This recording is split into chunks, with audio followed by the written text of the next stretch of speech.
Quiero agradecer primero, antes que todo, a los organizadores, a los que nos han invitado aquí a este evento. Estoy muy feliz de estar acá con Ludmila y con todos ustedes, y les agradezco también haber venido a escuchar. Bueno, la presentación se va a centrar un poquito en cómo la memoria, de alguna manera, pasa de ser una consigna política en Argentina a cómo pasa a ser inscrita en lo que en Argentina se denominaron espacios para la memoria sobre el terrorismo de Estado y para promocionar los valores democráticos y los derechos humanos. Así que un poco va a versar sobre esta relación también entre materialidad, memoria y poder. No sé si todos saben, pero en Argentina, en el campo de los derechos humanos, sobre todo para el movimiento de derechos humanos, que supongo que muchos de acá conocen organizaciones como Madres de Plaza de Mayo, Abuelas de Plaza de Mayo, Hijos, etc. Las consignas centrales eran las de verdad y justicia sobre lo que había ocurrido, ¿sí?, durante la dictadura, y sobre todo sobre el destino de los desaparecidos. Pero a mediados de la década del 90, a esas consignas se suma la consigna de memoria, y con un sentido particular, sobre todo en un contexto gubernamental donde se llamaba a una pacificación nacional, a la unificación nacional, a la reconciliación nacional, y a pasar, podríamos decir, la página de la historia. Entonces, de alguna manera, la memoria se vuelve una consigna política, se vuelve, digamos, una demanda hacia el gobierno para no cerrar lo que podríamos decir el capítulo de la violencia pasada. Y entonces empieza a estar asociada como un antónimo, es decir, como lo opuesto, podemos decir, de olvido y de impunidad. Esas empiezan a ser las categorías con las que se empieza a asociar la memoria como consigna política. Por otro lado, también en esa época, en la década del 90, ya habían pasado 20 años del golpe de Estado del 76. Entonces también se empieza, digamos, a reflexionar sobre el recambio generacional, porque también hay un recambio generacional que se toma en la escena pública, como Los Hijos. Es una nueva organización que aparece entre el 95 y 96, que se va consolidando con nuevas demandas y con nuevas performances, podríamos decir, en el espacio público, como los scratches, que no sé si todos, ¿sí?, saben, ¿sí?, el scratching, ¿sí? Entonces, eso también marca una nueva, podemos decir, un nuevo momento en estos debates políticos y en estas acciones políticas. Y sobre todo también la marcha del 24 de marzo, que es una marcha tradicional que se hace del Congreso, del Parlamento, a la Casa de Gobierno, a la Casa Presidencial. Es una movilización en Buenos Aires, perdón, en Buenos Aires, pero se hace en muchísimos lugares esta marcha del 24 de marzo, que es, digamos, se conmemora con un sentido de condena el golpe de Estado del 76, y a partir de los 90 empieza a ser una marcha realmente multitudinaria que convoca, y multisectorial, que convoca a partidos políticos, sindicatos, aparte de las organizaciones tradicionales de derechos humanos. Es en este contexto, de alguna manera, ahí, bueno, es un mural que se pinta en la calle. Es en este momento donde, aparte, podríamos decir de que la memoria empieza a ser una consigna en la calle de las movilizaciones políticas, la memoria también empieza a pensarse como algo que hay que introducir, podríamos decir, en la ley. Es decir, las políticas públicas se tienen que cargar, y el Estado se tiene que encargar también de promover una memoria crítica sobre el terrorismo de Estado. Entonces se empieza a discutir, por ejemplo, que las escuelas, se cambian los programas de las escuelas, que el 24 de marzo se ha declarado Día de la Memoria institucionalmente, estatalmente, entonces que sea obligatorio conversar sobre estos temas en las escuelas. Y por otro lado también se empieza a debatir la construcción de monumentos. Me voy a centrar en Buenos Aires, ¿sí? Ludmila puede hablar también más sobre, digamos, sobre Córdoba, lo que ha pasado en otros lugares, en otras grandes ciudades. Yo me voy a centrar, digamos, en los casos que voy a dar, los ejemplos que voy a dar van a ser de Buenos Aires. Entonces, en ese momento en Buenos Aires se empieza a discutir, que después también se va a discutir a nivel nacional más adelante, sobre cómo hablar en el espacio público sobre estos temas, cómo instalar esto también como un tema y un problema de Estado. Entonces, aparte de las escuelas, se empiezan a pensar en placas, monumentos, y también digamos, empieza a haber un movimiento en torno a los lugares que funcionaron como centros clandestinos de detención, tortura y exterminio, así se los va a denominar. Muchas organizaciones de vecinos empiezan a movilizarse alrededor de estos centros, a decir que la policía o que los militares deben ser desalojados. Y eso logra un eco en varios funcionarios políticos que en ese momento estaban ocupando cargos importantes, ya sea en el Parlamento o en el Poder Ejecutivo. Entonces empiezan a hacer eco de esas demandas y empiezan a pensar y a presentar proyectos de ley conjuntos, los funcionarios junto con las organizaciones de derechos humanos. Este es el Monumento a las Víctimas del Terrorismo de Estado, que es una ley que presentan los organismos en el 96 y que se inauguró en 1996 y se inauguró en 2007. En ese monumento figuran todos los nombres que se pudo, digamos, confirmar que son personas que están detenidas, desaparecidas. Eso implicó cruzar fuentes sobre cada una de estas personas para poder chequear y que estén en este monumento al lado del Río de la Plata. Es un lugar donde se arrojó el cuerpo de muchas personas que estuvieron detenidas, algunas que se encontraron y otras que nunca todavía están, cuyo cuerpo se ha encontrado. Entonces, digamos, en esta época es que se empieza a dar un proceso de activación patrimonial de estos lugares, de memorialización y de espacialización, podríamos decir, de la memoria, ¿sí? Pero esto, digamos, podríamos decir que llevó a muchos debates y a muchas polémicas, porque generalmente estos lugares habían sido lugares de escrache, lugares de impugnación, donde uno estaba afuera, ¿sí? Y eran lugares condenados, y se condenaba también muchas veces a los actores que los ocupaban, es decir, a la policía, al ejército, a la marina, etcétera, que estaban en esos lugares. Y entonces, entrar ahí generó muchas tensiones, porque ¿cómo ocupar esos lugares? ¿Cómo ocupar un lugar donde se torturó, un lugar donde se desapareció, y qué hacer en ese lugar? Y eso fue bastante incómodo. De hecho, muchas veces muchos trabajadores, por ejemplo, que trabajaban en la Secretaría de Derechos Humanos, cuando un lugar como la ex-ESMA, que era un ex-centro clandestino, se convierte en una dependencia pública, en un espacio para la memoria, no se querían mudar, no querían ir para allá, porque también les generaba muchos debates éticos poder atender denuncias, por ejemplo, de familiares en un lugar que había funcionado como centro clandestino. Eso generó como muchas tensiones, ¿sí? Por otro lado, también esta cuestión de volver un espacio de memoria, muchos lo comparaban más espacio. Perdón, es que me empiezo a emocionar. Esta cuestión de volver este espacio de memoria, también trajo debates sobre si eso era hacer un museo o no hacer un museo. Si un museo lo iba a congelar, podríamos decir la memoria, iba a congelar el debate cuando la memoria es algo dinámico, vivo, ¿sí? Que trae es una recuperación presente del pasado. Entonces, muchos también tenían tensiones sobre cuál iba a ser esa forma de exposición, sobre el cómo, ¿no? Entonces, digamos, primero estuvo un poco las tensiones sobre este entrar, sobre el ocupar el espacio, estas incomodidades. Por otro lado, apropiarse de ese espacio también un debate, o sea, qué hacer, cómo hacerlo y quiénes podían tomar las decisiones sobre hacerlo. Y luego, podríamos decir, en abrirlo. Es decir, quiénes podrían participar, quiénes podían ingresar, de qué manera, cómo en tanto espacio público. Entonces, por un lado voy a hablar cuando estas cuestiones que les digo de escrachar el lugar y pedir la demanda de que salgan, ¿no? Las fuerzas policiales. Esto era una planta verificadora de automotores de la Policía Federal, es decir, muchas de las personas que viven en Buenos Aires tuvieron que ir ahí a hacer la verificación de su vehículo automotor. Muchos no sabían que esto fue un centro clandestino, ¿sí? Después reconstruyeron que era un centro clandestino, después se enteraron, otros sí sabían. Entonces es un grupo de vecinos organizados que demanda el desalojo de la policía y demanda que ese lugar se convierta en un espacio de memoria. Esto es una marcha del 2004 y el lugar finalmente es desalojado en el 2005. ¿Sí?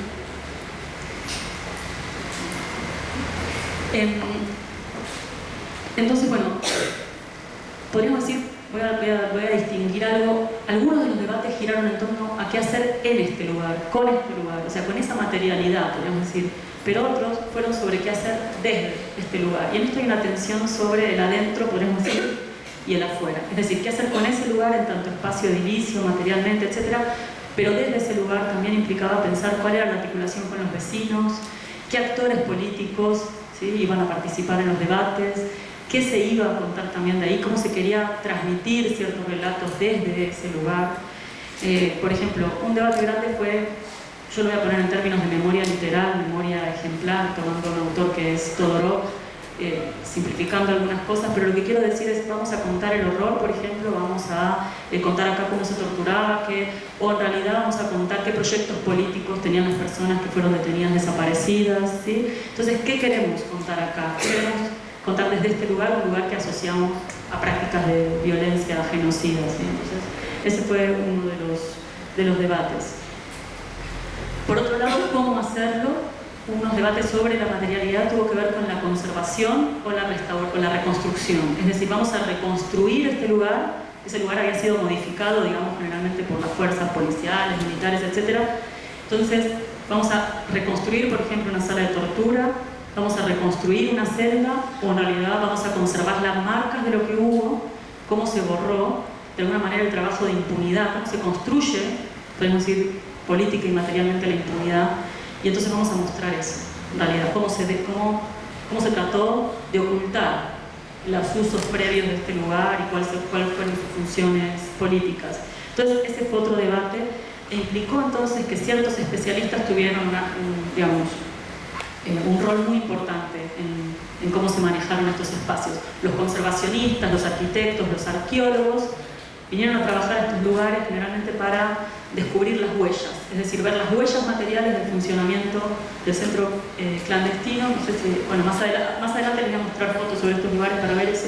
O sea, descubrir las huellas y mostrar lo que existió ahí sin reconstruirlo, ¿sí? Entonces, generalmente se hicieron... Huellas son los vestigios, las marcas. Sí. Entonces, bueno, ese fue como uno de los criterios, y hacer reconstrucciones, pero reconstrucciones virtuales. O sea, mostrar cómo era ese lugar a través de planos, a través de maquetas, pero no reconstruirlo en el propio lugar, ¿sí? Por eso, de alguna manera, yo voy a hablar de estos espacios como espacios de memoria autenticada, ¿sí?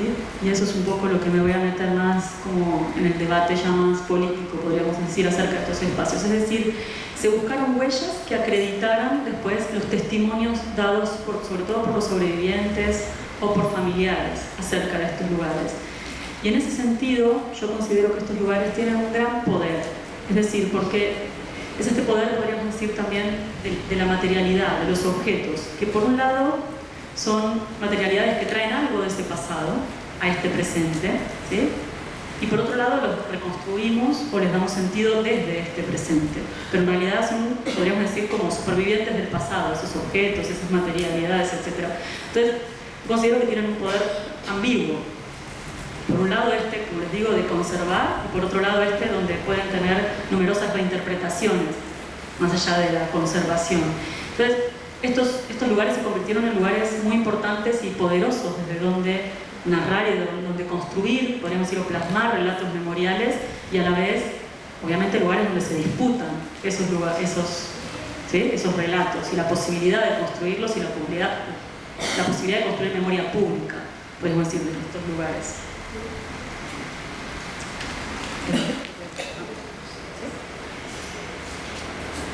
Entonces, digamos,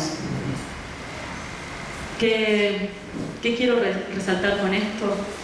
Esta cuestión o esta tensión desde todos los debates que hubo en torno a la materialidad y este poder de la materialidad y este poder de construir ahí relatos sobre el terrorismo de Estado. Y por otro lado, cómo construir, podríamos decir, hacia afuera. O sea, cómo llegar hacia afuera. O sea, por un lado, lo que se hace en, y por otro lado, lo que se hace desde, hacia. Y esto generó debate sobre justamente la división entre el adentro y el afuera del centro clandestino también. Cómo pensar ese adentro y ese afuera de un lugar que encerró, un lugar que ocultó, pero un lugar donde a medias, podríamos decir, se sabía desde el exterior. Entonces eso también trajo una serie de discusiones sobre dónde se traza la frontera, podríamos decir, entre el adentro de ese lugar y el afuera de ese lugar. Generalmente estos lugares se consideran, o sea, en sí mismos estos lugares, muchos son muy grandes. Por ejemplo, la ESMA tiene 17 hectáreas, si no me equivoco, no me acuerdo si 14 o 17, y 35 edificios. Entonces, por ejemplo, ahí funcionaban escuelas de la Marina en la ESMA, muchísimas escuelas navales, o sea, continuaban funcionando cuando este espacio es, podemos decir, decretado presidencialmente como un espacio de memoria, ¿sí? por las iniciativas que había de convertirlo de esa manera. Entonces ahí se dio un debate si las escuelas navales algunas podían seguir funcionando o no, o tenían que dejar de funcionar todas. Bueno, finalmente se consideró que todo había sido centro clandestino, más allá de que solo 6 edificios habían estado afectados para ese uso en particular durante la dictadura.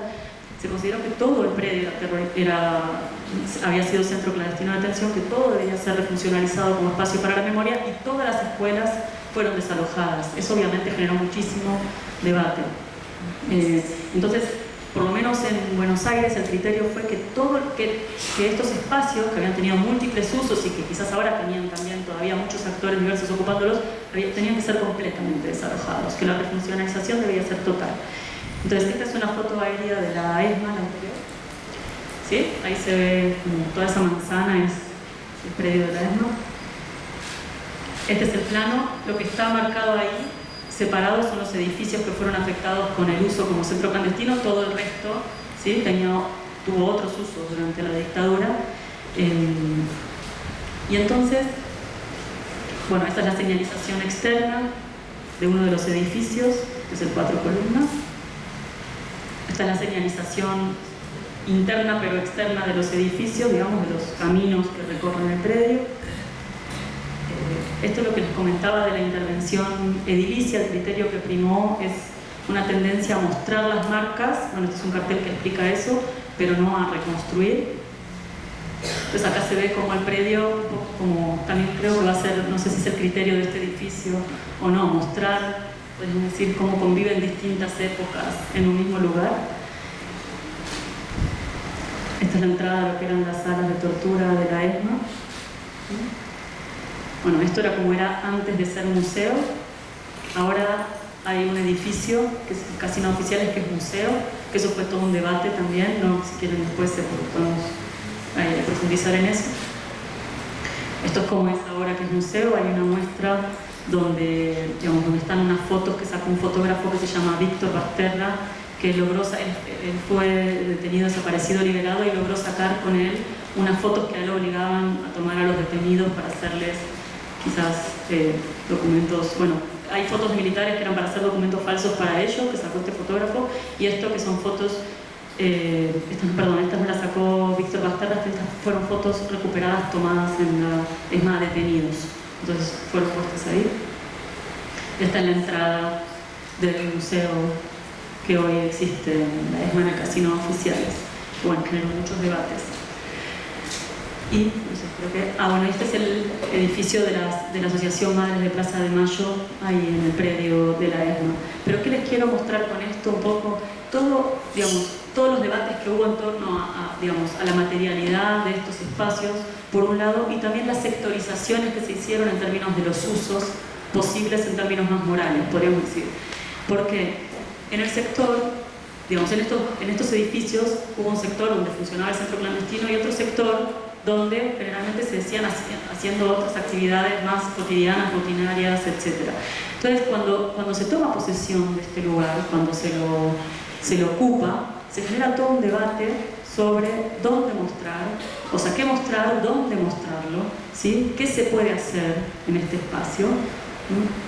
Entonces, lo que pasó fue que se hizo una sectorización. Yo voy a hablar como una sectorización en estos espacios, donde el todo, podemos decir, es partido. Y hay lugares donde, por ejemplo, se puede correr, se puede saltar, se puede jugar, se puede gritar, y hay otros lugares donde hay que transitarlos en silencio, en respeto, que serían como sectores más de tipo conmemorativo, de homenaje a los desaparecidos, donde también se cuenta lo que pasó, o sea, como un espacio de esclarecimiento sobre los crímenes que ahí ocurrieron, ¿sí? Entonces se empieza a generar como un sector de vida y un sector, podríamos decir, de muerte en términos de polarización en estos espacios, ¿sí? Y aparte, o sea, esto empieza a performar también las actividades que se pueden hacer ahí y de qué manera hacerlo. Por ejemplo, en un lugar puede haber una murga, ¿sí? Se puede hacer un carnaval, en otro lugar todo lo contrario, ¿sí? Como si hubiera un espacio sagrado y un espacio profano en estos mismos espacios. Bueno, ahora les voy a mostrar el Olimpo, un poco lo mismo, visto una foto aérea. Esto era una vieja terminal de tranvías, después de autobuses, que después es utilizado durante unos meses como centro clandestino de detención. La ESMA fue utilizada del 76 al 83, el Olimpo fue usado desde enero del 78 a agosto del 79, o sea, el tiempo fue menor, o sea, como centro clandestino específicamente. Entonces la ESMA sufrió muchas transformaciones, el Olimpo otras, digamos, pero no tan diversas. Esta es la señalización externa del Olimpo. Ahora, bueno, han cambiado los colores, después podemos también hablar de eso. Pero bueno, este lugar, lo que quiero mostrar con esto también es que más el debate sobre el adentro y el afuera. Este lugar, por ejemplo, este era el portón por donde se metían los detenidos. Y ese portón en el barrio era usado para pegar sobre todo la publicidad de lugares donde hacen striptease, ¿sí? Entonces eso generó también todo un debate cómo acercarse a la gente que usaba ese predio para otras cosas, por ejemplo, para hacer publicidad de striptease o para hacer publicidad de su equipo de fútbol o para pintar ciertas consignas políticas, y eso fue todo un debate que obligó también a articular con los actores sociales del barrio. Entonces el Olimpo tiene una particularidad, este lugar, el ex centro clandestino de detención Olimpo, que cuando se ocupó este espacio generó toda una serie de debates sociales, ¿sí? Y de acercamiento también, por ejemplo con las hinchadas de fútbol, para ver cómo iban a marcar el contorno del lugar o no, y para involucrarlos, por ejemplo, se hizo un trabajo con una hinchada de fútbol para que vieran si había habido detenidos desaparecidos que eran hinchas, ¿sí? Que eran fanáticos de ese club, y que pudieran entonces hacer un trabajo de memoria interna. Entonces el trabajo ya no estaba, podríamos decir, tan sitiado, no era una memoria sitiada, sino algo que es un proceso que también lleva a hacer memoria en otros espacios de acción social. Bueno, esta es la reconstrucción virtual que les decía, generalmente no se reconstruyó, sino que estas reconstrucciones no se reconstruyó físicamente, sino virtualmente. Y generalmente las intervenciones materiales que se hicieron fueron pensadas como removibles, es decir, todo lo que se ponga se puede sacar, ¿sí? Se puede modificar sin dejar supuestamente nuevas marcas, por lo menos esa era la intención, ¿sí? Esto es lo que marca, lo que les digo, estos sectores, que se llama el sector como más que funcionó como centro clandestino, sector de muerte, y el otro lado que es el sector, digamos, de vida, sector cultural, donde se puede hacer cualquier tipo pero donde las actividades que se pueden hacer son mucho más heterogéneas, más participativas, diversas, amplias. Este es un plano que habían hecho los sobrevivientes del lugar. Esos son los primeros sondeos que se hicieron para ver, que sobre todo constataron el testimonio de los sobrevivientes. Los sobrevivientes decían que había unas letrinas donde estaban las celdas, entonces los arqueólogos lo que hicieron fue buscar, todo fue derruido, ¿no? Entonces fue buscar las marcas que constataron el plano anterior que les había mostrado. Por ejemplo, estas son las letrinas del lugar, ¿sí? Esto es el playón donde antes estaban las celdas, que hoy es un playón abierto. Y este es en el sector de vida, esta es la biblioteca Fernández Alba, que fue un docente que asesinaron durante una manifestación. Entonces la biblioteca lleva su nombre en homenaje a él, pero fue durante la democracia, no durante la dictadura, y generalmente ahí se hacen actividades culturales en el Olimpo. Bueno, este es otro muro externo del Olimpo. Julio López es una persona que estuvo desaparecida durante la dictadura, sobrevivió, y después de declarar en un juicio en el 2006 fue nuevamente desaparecido en democracia. Entonces generalmente en estos sitios se hace un reconocimiento y se demanda por la aparición con vida de Jorge Julio López. Bueno, hoy en día, digamos, todas estas iniciativas memoriales, que muchas empezaron siendo, digamos, iniciativas aisladas, hoy ya son parte, digamos, de una ley nacional que obliga a proteger, señalizar y memorializar estos espacios. Y de hecho, digamos, eso ha dado frutos. Hoy se colocan, hay una señalización, podríamos decir, homogénea de estos espacios a lo largo de todo el país, que son tres columnas que dicen memoria, verdad, justicia y el nombre del centro clandestino. O sea, hoy en día el Estado tiene, a través del Archivo Nacional de la Memoria y la Dirección de Sitios, está encargada, podríamos decir, de señalizar estos lugares hasta el 2015. bueno, sí. Pero de alguna manera, qué, cómo y quién, y ahora quizás lo que no hablé es del quién, fueron dando una articulación, podríamos decir como una materialidad distinta a este espacio. Esas definiciones y todas estas micro decisiones que se fueron tomando alrededor de estos lugares. Con relación al quién, podemos decir que no todos los sectores contaban con un reconocimiento público ecuánime. ¿Quién? En un primer momento fueron las organizaciones tradicionales de derechos humanos, los sobrevivientes y los familiares. Esos fueron pensados como los actores, podríamos decir, como naturales, en términos políticos, que se deberían encargar de esto. Lo que pasa es que en lugares como el ex centro clandestino Olimpo, los vecinos tuvieron un lugar muy importante. Aparte de la marcha que yo les contaba antes, del 24 de marzo del Congreso a la Casa de Gobierno, en este barrio, en Flores, se hace una pequeña marcha de un centro clandestino que es el Olimpo a otro centro clandestino en el mismo barrio que es Automotores Orletti, que fue parte del Plan Cóndor, que fue un plan, digamos, que también incluyó a Brasil, de articulación entre militares de todos los países para detener a lo que se consideraban delincuentes subversivos. Entonces, digamos, ese espacio es muy significativo en el barrio y se hace justamente esa marcha de un centro clandestino a otro para mostrar que eso funcionó en el barrio. Entonces, en este caso del Olimpo, los vecinos presionaron para poder estar en los órganos de gestión de estos espacios y presionaron para que salieran estas leyes, etc.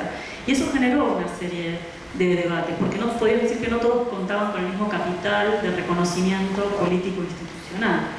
Los vecinos siempre fueron problemáticos por lo menos para el Estado, para la Alcaldía de Buenos Aires y para el gobierno de Buenos Aires, cómo incluirlos.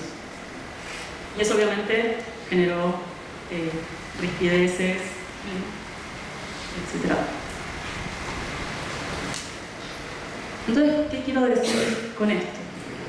Que un poco en esta articulación, podríamos decir, con la materia, con la propia espacialidad, se fueron performando ciertos relatos de memoria, ciertas narrativas memoriales, pero por otro lado también en este quién, en cómo definir la participación política, quiénes podían participar de estos órganos de gestión, que generalmente eran de gestión mixta entre agencias estatales, organizaciones sociales y otros, no solo de derechos humanos, sino también de otros actores, por ejemplo una hinchada de fútbol, ¿sí? Un representante de un club, ¿no? Cómo a partir de eso también se fueron performando, podemos decir, subjetividades políticas. Es decir, no solo relatos memoriales, sino también cómo esos relatos memoriales articulan, podemos decir, esta materialidad que se cuenta a partir de esa materialidad y quiénes la cuentan, ¿no?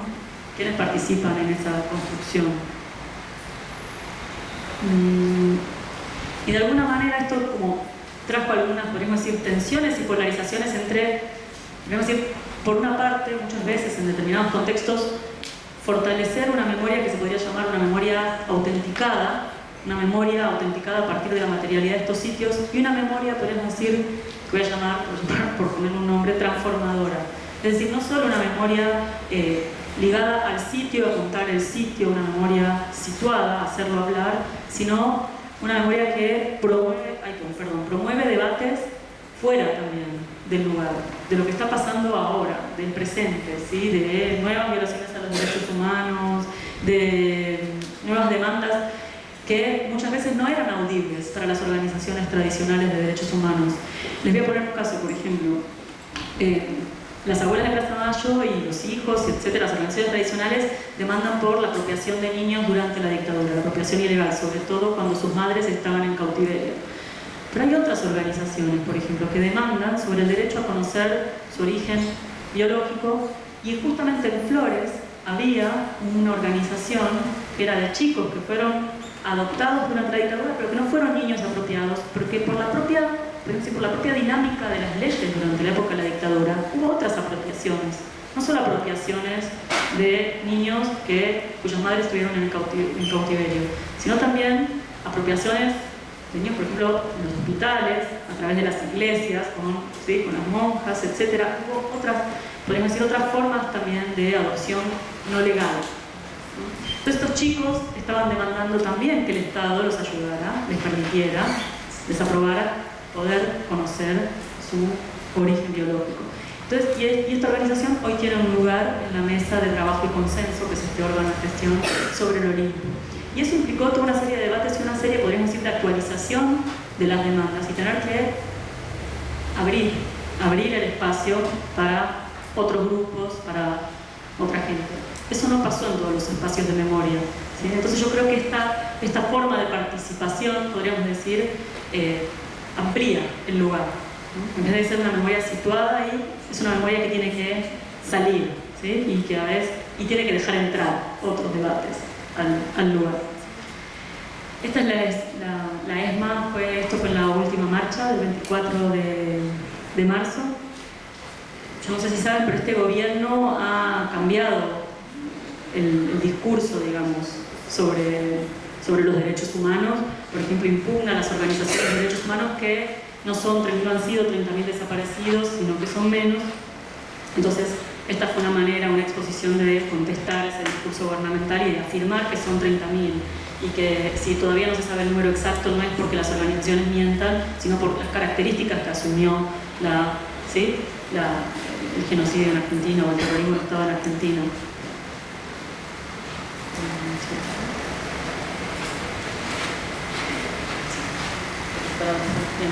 Entonces, un poco el debate que quería traer aquí, para pensar más allá también de este caso de Argentina, es un poco que, podríamos decir, qué Estado para qué memoria, y qué memoria también para qué Estado. A partir también de la experiencia de los espacios, a partir de estos espacios de memoria. Por un lado, que estos espacios, a manera de ver, podríamos decir, no solamente ejercen y plasman ciertas memorias sobre lo que ocurrió durante la dictadura, sobre el terrorismo de Estado, sino que también habilitan espacios podríamos decir, para articular y para exponer los conflictos que existen en torno a ella. Es decir, son espacios vivos que pueden, en la medida de si quieren, los actores sobre todo que participan en ellos, abrirlos justamente para que sea una memoria en discusión, ¿no? Por otro lado, que la deliberación en estos espacios sobre cómo construir estas memorias, qué plasmar ahí, por un lado, digamos, permite identificar responsabilidades, obviamente, ver cuáles fueron las causas, podemos decir, delimitar cuáles fueron las causas de por qué pasó lo que pasó, etc. Pero también, esto es como, yo creo que lo más interesante de estos espacios es que en la medida en que son abiertos a la participación, permiten pensar formas históricas de organización colectiva y de transformación social. O sea, no solamente debatir sobre lo que pasó, sino qué hacer hoy con lo que está pasando, ¿sí? También. Sí. Por otro lado, de alguna manera, si estos espacios se piensan como públicos y ampliando la noción de lo público, revelan la potencialidad que pueden tener, no solo como memoria situada, sitiada, como les digo, sino también como memorias que pueden permitir producir desplazamientos en lo político, ¿sí? Expresando así la posibilidad de alterar el proceso histórico o el statu quo. O sea, de qué manera se pueden convertir también en espacios de memoria transformadora, no solo en memoria conservadora. Entonces, no solo qué se hace en ellos, sino desde ellos. ¿Cuál es su potencia política? Entonces, digamos, esto ya lo dije, pero ¿cómo de alguna manera podemos abrir el ágora? O sea, pensar estos espacios como ágora en términos de espacio político de debate, de pluralidad, que obviamente no necesariamente implica ecuanimidad, es decir, que todas las voces tienen el mismo peso, ¿sí? Que se puede decir cualquier cosa, pero sí que creo, y que eso sería lo interesante, que sean espacios que habiliten la discusión política, el debate. Sí. Y creo que tanto espacios públicos, porque son espacios públicos hoy, digamos, por ley,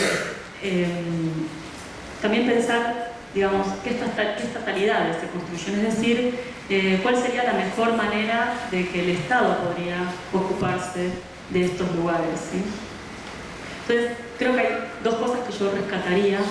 Una es que muchos de estos lugares fueron gestionados a través de programas transversales, por lo menos inicialmente. Hasta el 2015 muchos de estos lugares, es decir, distintas áreas del gobierno, tenían que ser involucradas en la conservación, mantenimiento e intervención de estos lugares. Entonces uno tuvo que hacer también un trabajo al interior de la estatalidad, de las agencias estatales. Uno tuvo que ir a hablar con los arquitectos de obras públicas, tuvo que ir a hablar con la gente que trabaja en patrimonio, y eso implicó que muchos de estos funcionarios cambiaran su cabeza también, que tuvieran que participar con las organizaciones, que en las licitaciones públicas estuvieran las organizaciones de derechos humanos o que estuvieran los vecinos. Entonces fue muy interesante esa, podríamos decir, esa reunión, esa articulación entre funcionarios y que generalmente se pensaron, por eso empecé cuando hablaba de consigna política, generalmente el gobierno estuvo del otro lado de la vereda. Esto fue acercarse al gobierno, involucrarlos, comprometerlos, y ese fue un trabajo muy interesante y que dio, yo creo, muy buenos frutos. Y por otro lado, esta cuestión de pensar mesas de trabajo y consenso para decidir qué hacer con estos lugares, donde participaran muchas organizaciones y donde también participaran a veces o representantes del poder legislativo, del parlamento o del poder ejecutivo. Y eso también fue, digamos, fue muy importante. Y creo que eso habla también de cómo se construye estatalidad, muchas veces a través de estos sitios y a través de lo que implicó, digamos, la gestión de estos lugares. Bueno, y también